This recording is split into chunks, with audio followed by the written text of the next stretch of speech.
Kuben Yesu kang datar kulwele ya Banyim nyali abutanga monjele kenyunder kuchala luange Kuben Yesu kang datar kulwele ya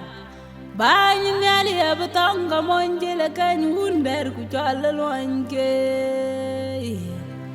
Kugam ka wiu bikeg logluyi Na leba indukin ga chala lon war kutijike Nguchak log loy wiwar Kugam ka wiu bikeg logluyi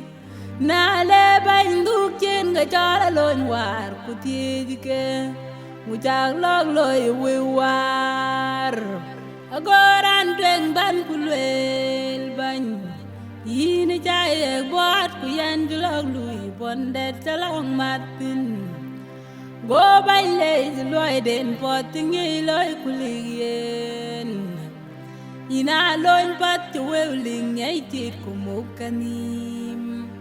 Bar mit kupodo inwade Kubarane kero kulwel bany Yini chaye kadit Kuyan julog lui ta binder chalong matin Go by lay loy den potting a loy kuligien Ina loin pat willing a tit kujwakai Yemenin batao kajwan nim the bin Bar made kupodo in bande Kubarane kedia kudel bany Ine chaye gyar Kuin jape ine rara chol po Yerab ke pur tem Ukwan yerab ki wer pin Weu kun war ki ga chalok tiog tiobi ten Go bain lege ne chaping yan rab ke pur tem Ukwan yerab ki wer pin Adaro de ya weu gam ten rangilu Alundum bende wakai kataunyanden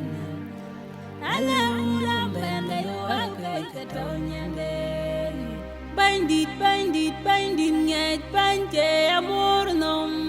Yanti bandiar waiche bandit yesua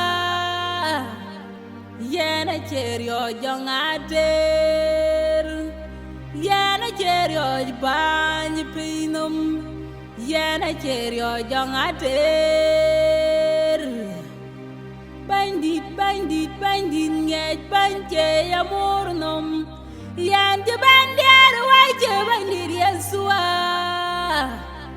Yana cherio jongater Yana cherio bany pinum Yana cherio jongater Ye bandit nyet Bandit amornom banyali tapanyal Ye bandit nyet Bandit amornom banyali tapanyal Ye kebrala kulbi wonran ben Bishede yang nawar Koja katanim Ye kebrala kulbi wonran ben Bishede yang nawar Koja katanim Jiran ngeji yanolon binyali jikoinok Jiran ngeji yanolon binyali jipinyiraji Ubende meni chwaro nyali jaburot kwel Ubende meni chwaro nyali jaburot kwel Ubende manani onyin bany nyali jaki koilek Ubende meni chwaro nyali jaburot kwel Ubende manani onyin bany nyali jaki koilek Ubende meni chwaro nyali jaburot kwel Bany Yesu ki koilek nyali jaburot kwel